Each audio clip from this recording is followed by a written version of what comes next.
Hidup korban. Jangan diam. Jangan diam. Ingat, hidup korban. Bukan hidup Jokowi seperti yang dikatakan Prabowo ketika HUT tergerindra, kawan-kawan. Pertama, kita harus sadar betapa jauh paradigma penguasa dengan kita.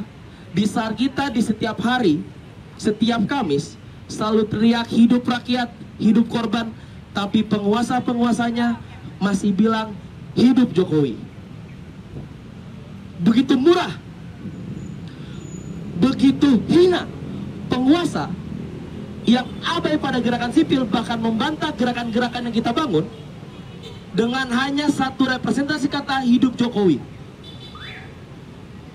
Yang kedua, kawan-kawan,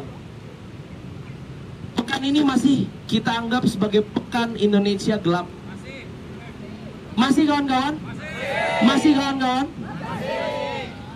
Hashtag atau tajuk Indonesia gelap tidak ada sebanding dengan hashtag Indonesia terang yang dibeli oleh rezim 7.000 atau 700 perak per tweet.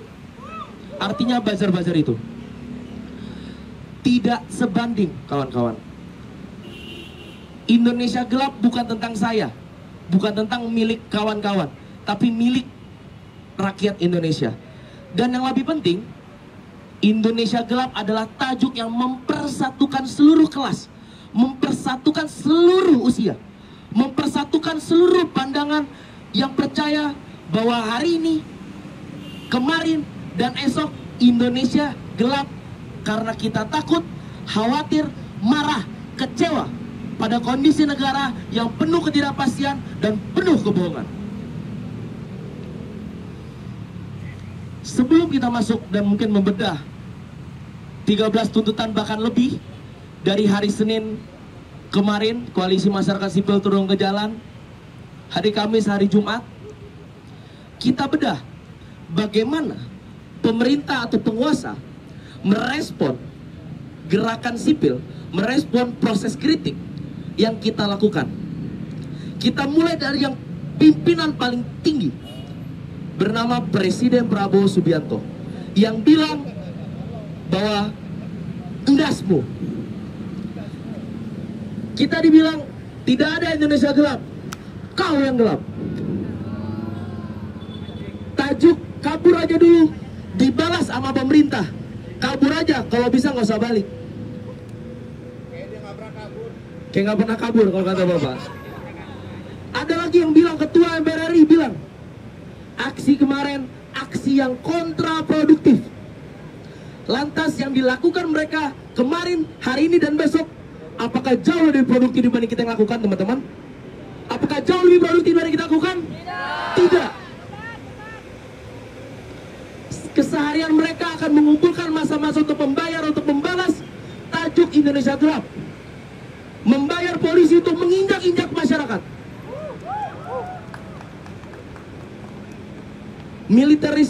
Militerisasi sipil di mana-mana. Pemerintah bilang, boleh kritik asal jangan hina-hina konstitusi. Pemerintah jangan ajari kami konstitusi. Jika hari ini saja banyak kabinet-kabinet yang melanggar undang-undang karena dia menjadi TNI aktif. Jangan pernah ajari kami perihal masalah taati konstitusi jika wakil presidennya saja menabrak konstitusi. Menjadi wakil presiden. Jangan pernah ajari kita semua bicara konstitusi dan undang-undang jika mereka saja mengkhianati undang-undang KPK, mengkabut revisi undang-undang ugal-ugalan, dan melambatkan undang-undang yang progresif seperti masyarakat adat dan sebagainya macamnya. Saya ingin coba refleksi pada satu cerita yang begitu mendalam. Senior kita semua bernama Munir, ketika ingin berangkat S2 ke Belanda, dia ditanya oleh stafnya, ingin naik maskapai apa? Ada KLM, SQ, dan Garuda. Dan Munir memilih Garuda dengan alasan agar uangnya kembali ke negara. Dan dia dibunuh di udara oleh komplotan maskapai-maskapai itu. Hari ini banyak teman-teman yang memilih tidak memakai Pertalite agar subsidi tepat sasaran. Dan teman-teman menggunakan Pertamax untuk memberikan rasa respect kepada pemerintah untuk subsidi, tapi ternyata Pertamax itu dioplos untuk kepentingan pejabat dan memimpin Liga Klasmen kalau kata abang tadi. Begitu gelap. Lantas argumentasi apa pemerintah beserta kroni-kroninya bisa membantah gerakan kita, bisa membantah tajuk kita, bisa membantah argumentasi kita mengenai Indonesia gelap? Lagi-lagi kawan-kawan, tajuk Indonesia gelap murni daripada kesadaran kolektif kita bernegara. Dan begitu bersyukurnya kita dihadapkan pada kondisi dan tajuk Indonesia gelap sebagai perekat dari semua kelas. Dan pemerintah ingin coba memisahkan kelas dan kelas, umur dan umur kita dengan bilang Indonesia masih terang, Indonesia tidak gelap dan sebagainya macamnya. Itu adalah upaya pemerintah memisahkan kita dari kelas ke kelas, dari umur ke umur dan lain sebagainya macamnya. Dan jangan pernah diam teman-teman. Hanya ada satu kata apa teman-teman? Hanya ada satu apa? Apa?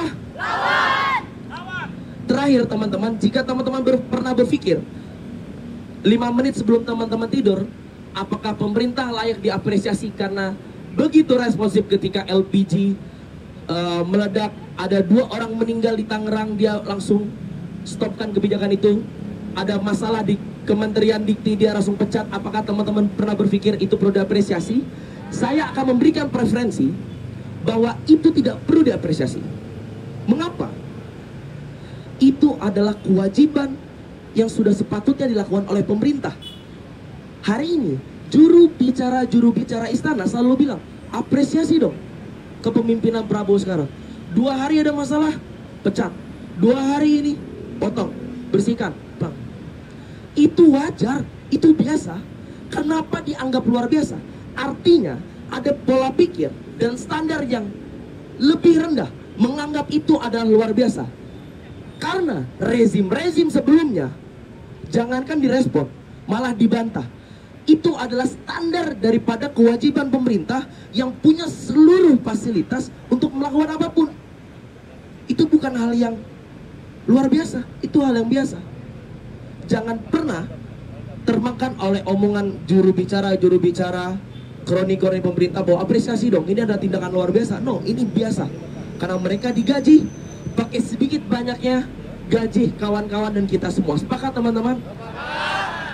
Mereka bilang kita penyebar hoax karena kita harus percaya penyebar hoax yang paling valid adalah pemerintah, karena dia punya fasilitas dan uang-uang yang diambil dari kita. Sepakat kawan-kawan?